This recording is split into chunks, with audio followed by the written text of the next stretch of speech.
Jornal da República e Última Hora, diretamente da capital do rock, Brasília. E hoje, na Semana do Rock aqui em Brasília, não poderia ser diferente da gente entrevistar a pessoa que mais entende de rock em Brasília e talvez até no Brasil. E do exterior, do exterior.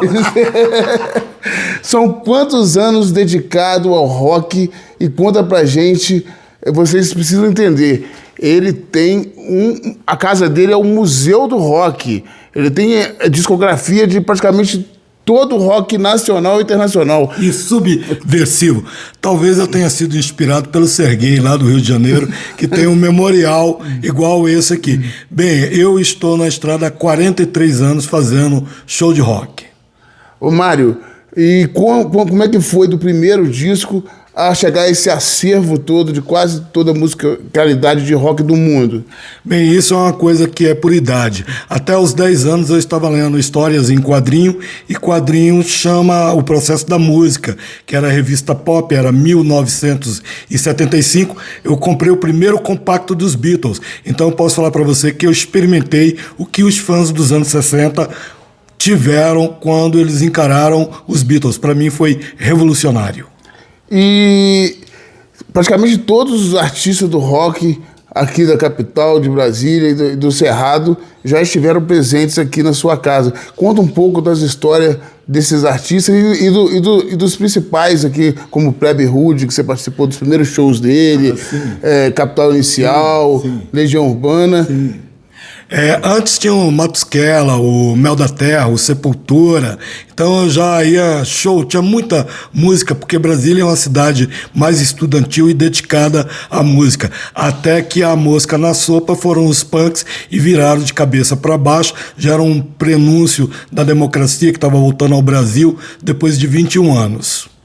E vamos lá. Vamos fazer um bate-papo rápido aqui. Legião Urbana, conta pra gente a história de Legião Urbana. O Renato Russo, ele já era muito conhecido, ele já tinha fãs, ele já era uma liderança, que ele era cinéfilo, ele era professor, a gente já era fã dele, mas eram poucas pessoas que o conheciam ao vivo. Eu posso falar pra você que a minha vida mudou em 75, quando eu ouvi os Beatles, e quando eu vi a Legião Urbana em 82 aqui no Guará. Chega, quando eu falo isso pra você, eu tô arrepiado. E já era religião, era aborto elétrico, como é que era? Olha, o aborto elétrico era restrito, tá? Aí a Legião Urbana foi um laboratório onde ele lançou aqui no Guará. O Renato era um exímio band leader, ele era um contrabaixista muito bom, as letras. O Renato, eu acho que todas as vezes que ele subiu num palco, é como se fosse a coisa mais importante que ele estava fazendo na vida dele.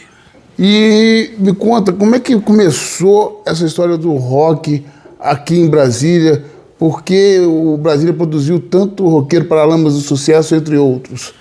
Olha, como eu digo a você, Brasília teve que compor o seu próprio painel, então tinha muitas equipes musicais que faziam som, bailes, vinha muita gente do Nordeste parar em Brasília e participar dos festivais universitários como do CEUB, porque aqui era um ponto onde a carreira continuava e quando prometia ia para São Paulo ou para o Rio de Janeiro. Então isso pegou desde os anos 60 até os anos 70 e até os anos 80. Foi quando o Rock Brasília foi criado aqui, mas ele foi gestado, registrado no Rio de Janeiro. Sempre foi isso. Brasília para as 4 demais regiões do país. O Herbert Viana que abriu as portas, né, para os outros, foi para a capital lá do Rio de Janeiro, e abriu as portas com as gravadoras, e aí explodiu o rock de Brasília, é isso? Olha, eu posso falar para você que Blitz foi a primeira banda que pegou e conseguiu conversar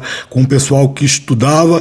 O Paralamas, ele tinha uma química e ele chegou e falou, olha, há um movimento em Brasília onde você tem que participar. Mas antes disso, tinha a banda do Cachorro Louco, tinha 5 Generais, tinha um monte de gente, tinha o Telar. Então, aqui sempre teve músicos exímios guitarristas como Lula Cortez, que grande gente conhece. Então, esses grandes músicos tocaram nessas bandas de punk rock. Não tinha essa coisa restrita de que tinha que ser punk. Não, o Renato tinha que ter um approach de um bom guitarrista na banda e ele não hesitava de chegar pro cara e fazer o convite para tocar na banda. Tanto que Cadu Lambá é um dos nomes do jazz brasileiro e assim segue.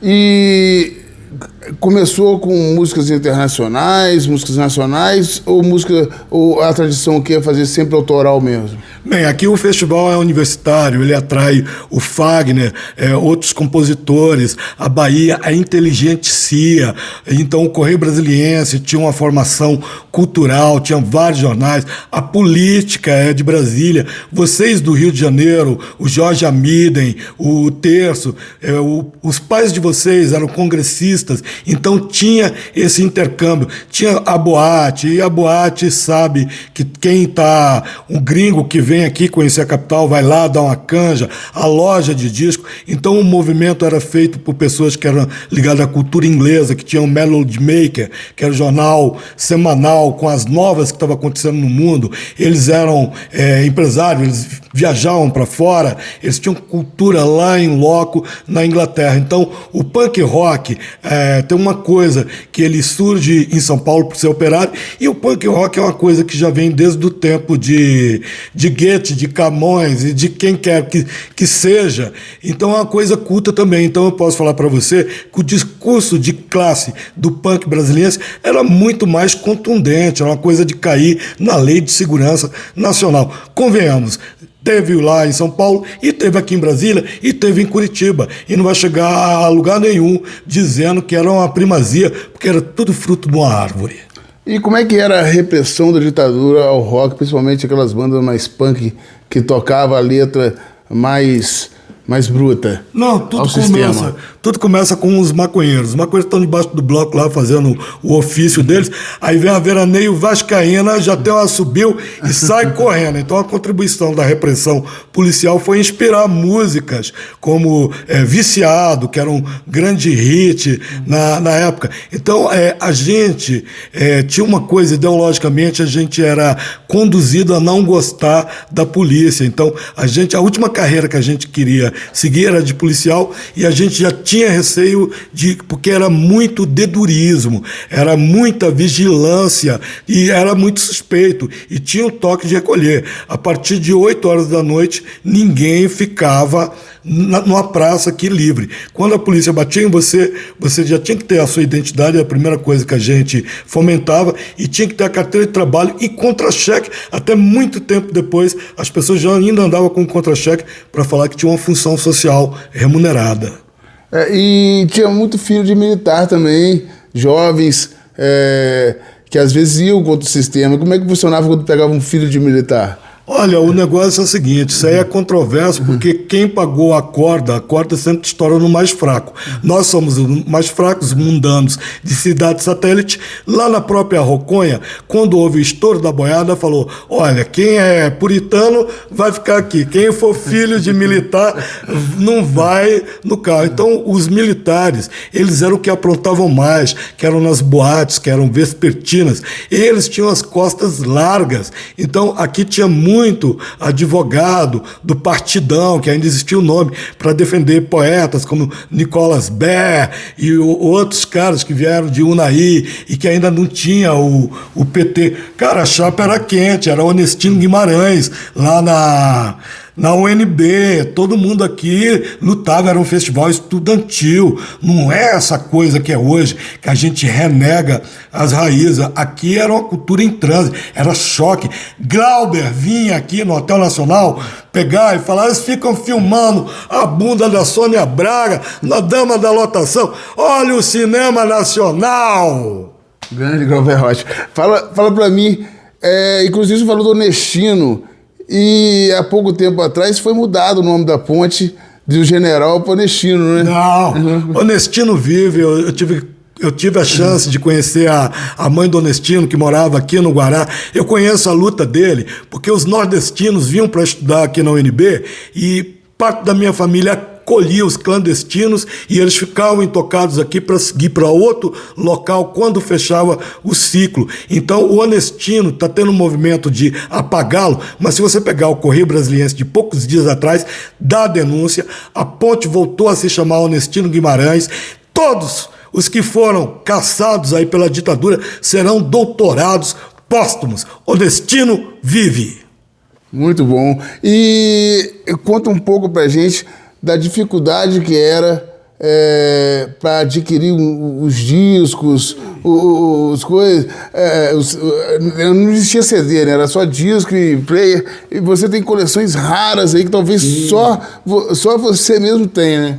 Olha, cara, isso é uma bola que passa para frente. Eu tenho muita coisa que eu dou, eu tenho muita duplicata porque eu sou geminiano e uma característica do geminiano é ele ter em duplicata as coisas. Então eu montei igrejas dos Mutantes. Aqui é o Museu do Rock mesmo. Aqui o Sting estava andando aqui na frente em 1988, quando eu reconheci onde anda Raoni, anda Sting.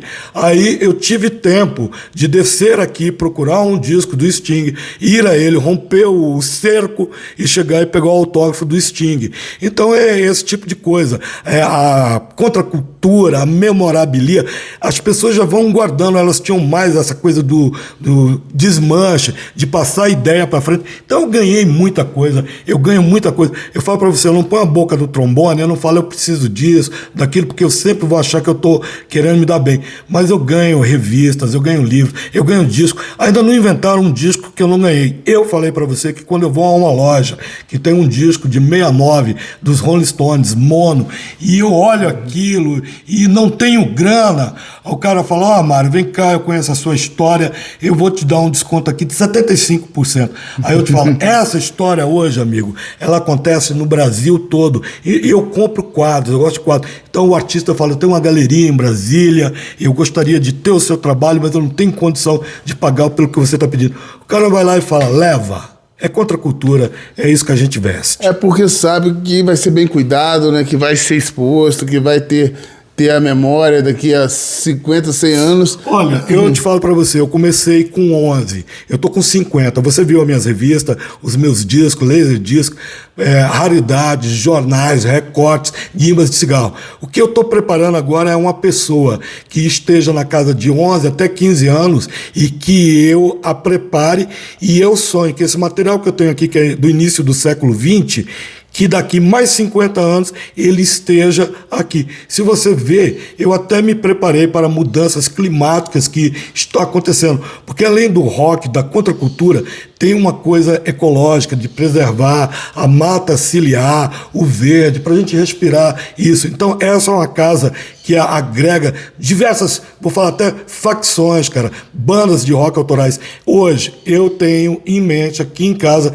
500 shows de 276 artistas. Então, quando você fala, poxa vida, o Renato Matos, Mariana Camelo, os Candangos, Cinco Generais, aí eu te falo Bartol Blues, aí eu te falo Banda Ser, aí você entendeu, eles estão rindo aí, falando, o Mário se lembrou. Cara, a gente só se lembra quem se lembra da gente. O Mário, e o que é interessante é que frequenta aqui pessoas de outros ritmos também, né? MPB, até forrozeiro, vem aqui conhecer essa história do rock, né? Olha, eu sou roqueiro e vou morrer roqueiro e eu não serei desmascarado. A minha mulher, a Marizan Fantinelli, ela é produtora de MPB e bossa nova. E eu jamais pensei em ter shows aqui como a Célia Rabelo, a Márcia Tauil, que são as divas da música popular de Brasília, e elas vêm aqui em casa e fazem a apresentação com os melhores músicos da Noite de Brasília. Só que esses músicos conhecem os roqueiros, dividiram o palco com eles, então é a relação assim harmoniosa.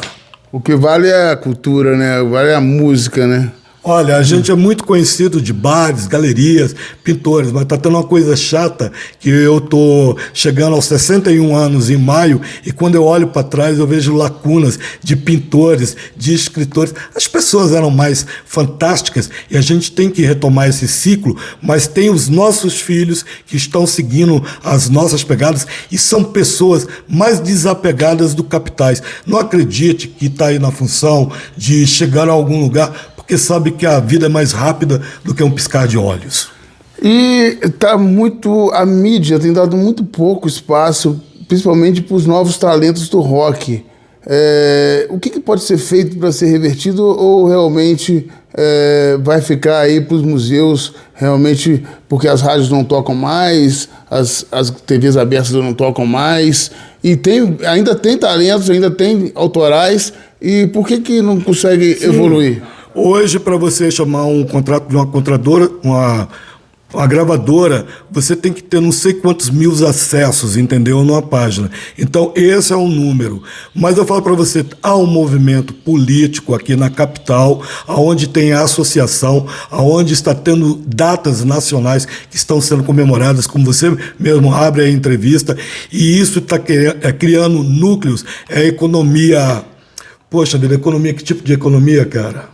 É uma economia mais libertária, mais familiar, entendeu? Aonde quem faz a capa do disco, quem faz o show, quem tem que fazer o videoclipe, hoje são singles. Você não faz mais um LP lado A e lado B. Você vai fazendo o single, você vai fazendo o clipe, e aí é sazonal isso. O ano todo vai ter gente, e aí sempre no movimento, quem tem mais talento, mais rebeldia, que é isso que está faltando, vitalidade, que é a pessoa que se entrega, porque é o mesmo rito, a família inibe a carreira artística, e aí tem pessoas que depois que o casamento foi mal resolvido, ele fala, vou abraçar a música de novo, e hoje a música está mais fácil dela ser transitada.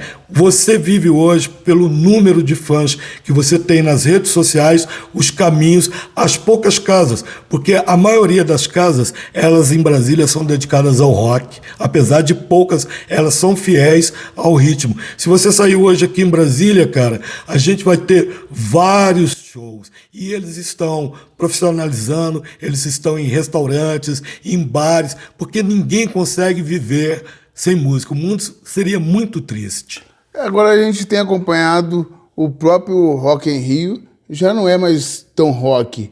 Qual é a sua opinião sobre isso, sobre fazer às vezes a grana valer mais a pena do que a raiz de se manter o Rock em Rio rock?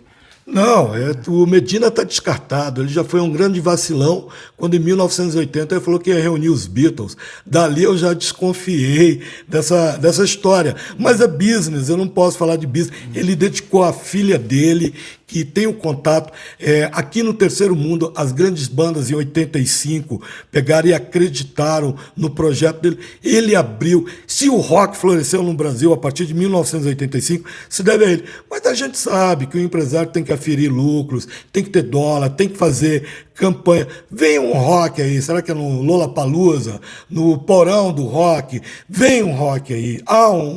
Sempre tem uma banda de rock, mesmo que você não veja. E aí não é só rock, tem grandes instrumentistas que chegam.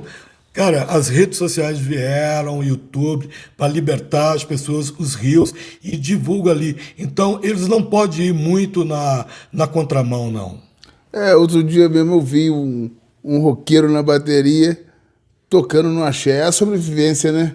Às vezes tem que sobreviver, né? Ele tocando bateria no axé, mas dava pra ver que ele era baterista de rock. Eu te falo, há 30 anos o Brasil começou a exportar o sertanejo. E eu vi mesários, eu vi músicos de rock lá. Eles têm que pagar o boleto, cara. Eles têm que fazer um show lá, fazer uma semana de show, um mês, para fazer um show com um mês em Brasil. Então, para mim, nunca teve esse, porque eu sei como é que é a sobrevivência. Eu também digo sim e digo não. Se chegar o Luiz Caldas aqui, eu ponho tapete vermelho para ele, ele é tratado, ele toca. A música.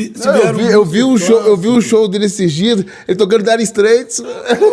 Então, ele é um grande produtor. Robertinho de Recife. Eu queria que essa rapaziada, enquanto eu estivesse vivo, que o Serguei eu fui íntimo. Eu fui amigo do Serguei. Cara, é uma das pessoas. Aí o Serguei viajava, pensava que eu era compadre companheiro dele lá de E aquela Los história dele com a Angeles. Janis Joplin, é verdade? É pura verdade. Mas o amor do Serguei é uma coisa assim, universal. E ele teve lá com Jim Morrison, com Janis. Só que a Janis escreveu umas declarações de amor para ele na calça dele. Ele foi para casa dele, a mãe dele se chamava Maria. Aí a dona Maria lavou a calça do Serguei e toda aquela declaração de amor foi água abaixo. Mas o amor deles não era sexual. O amor deles era mais dinâmico, maior. A Janis teve os seus amantes aqui, mas ele era o Cicerone. Ali ele já sabia, ele tinha respeito por ele. Ele falava, a grande cantora do blues. É, quem viveu verá, né?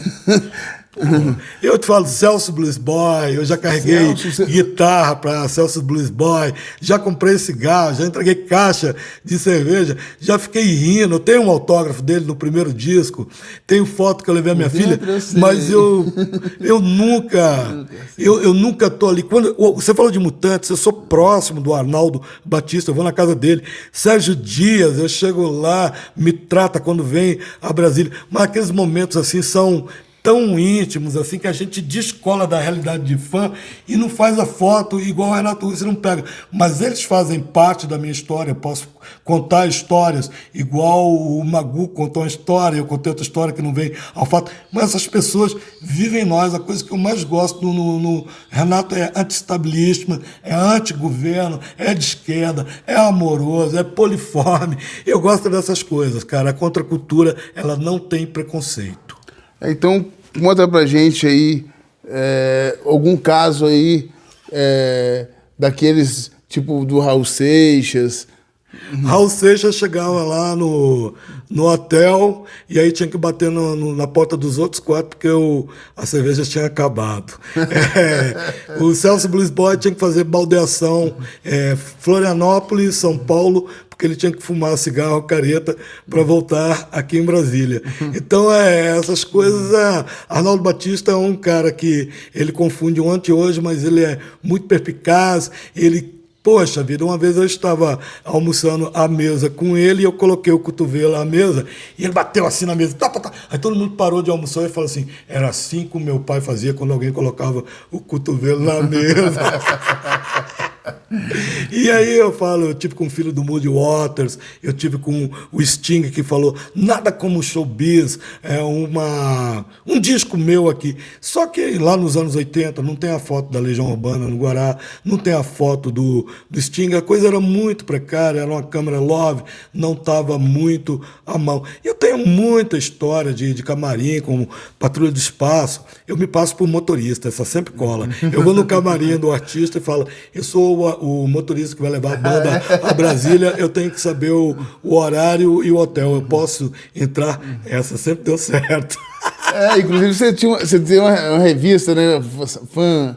Sim, mas quando eu não conheço, porque os caras já me olham, eu já era dado assim como aquele é suspeito, ele vai invadir. Então eu te falo, eu desenvolvi, desde que eu comecei a ir aos shows de rock nos anos 70, amizade com o porteiro. No show de rock, o cara mais importante é o porteiro. Aí eu já ficava namorando o porteiro, aí o porteiro discretamente pegava um ingresso, me passava, aí eu dava uma volta já lá nos finalmente, para não levantar a suspeita, eu chegava e levava o ingresso. Hoje, que eu não sou mais o príncipe negro do rock and roll, que eu tô meio balofo, mas eu ainda vou no rock and roll. Aí eu coloco uma coisa assim, bem chamativa, tipo esse AC/DC, um chapéu, uma coisa. Eu vou lá na frente da boate, lá no porteiro, e falo, e aí, porteiro, o papo é o seguinte, Mário Pacheco, o nome dele tá aí na lista. Aí o cara pega e olha lá solene, não tem nome na lista nem nada. Aí ele fala, pode entrar. Aí eu falo, obrigado, meu povo. Essa também cola. Mas a coisa que eu mais gosto é de ir em todos esses ambientes musicais respeitosos, com grandes artistas, que os caras são chatos pra caramba, e a gente fumar uma marola, queimar um beck, fazer uma cortesia, chamar a gente da rua, fazer a casa da gente. Então o rock, a contracultura, é esse comportamento. Não acredite que morreu, que é censurado, que eu fui às grandes casas. Eu sei como eles tratam os artistas. A festa é antes, depois e durante.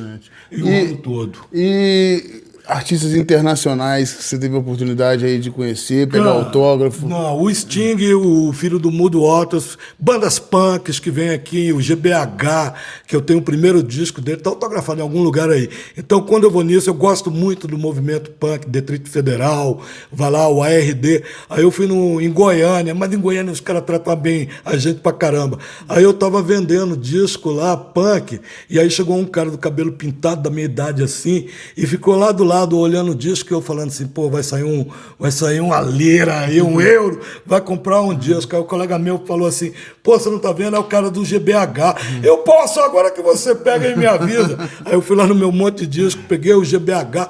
Quando eu reconheci o cara, uma parede dos meus amigos estava atrás, são as fotos lá. Os caras legais pra caramba, autografou. Aí o movimento pega e fala, pô, até o Mário Pacheco veio.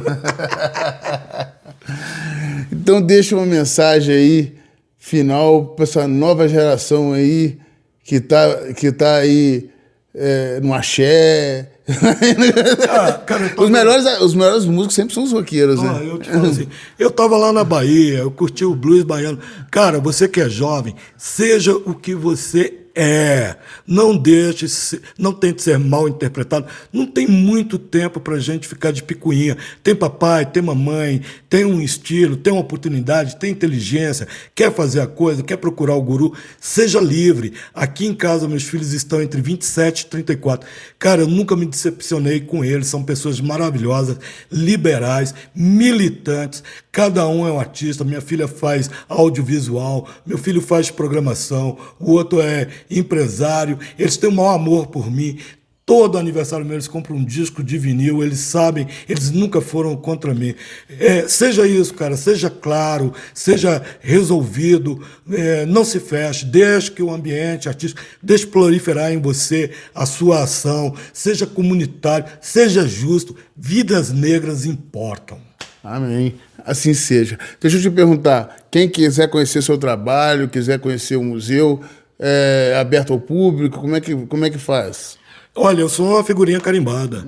Toda semana eu estou fazendo uma entrevista, inclusive aqueles que cancelaram, eu tô com raiva com vocês, mas me chama de novo que eu irei. Então, cara, ao telefone, ao site, aqui é aberto, ela sabe disso, ela se choca. Cara, a pessoa vem, nós estamos num espaço, é só chegar assim, olha, eu vou lá, cara. E aí eu te falo, eu recebo pesquisadores do Brasil, hoje tem um celular que é um scan, eu sei, você viu que eu sei onde estão as coisas. O cara entra num contato antes. A única coisa que eu não faço antes, há uns 10 anos atrás, eu falava, para conhecer o museu você tem que fazer uma doação. Mas isso estava indo contra os meus princípios. É aberto de coração. Muito obrigado, Mário Pacheco, essa lenda de Brasília, essa lenda da capital nacional do rock. Tchau, tchau, tchau, tchau.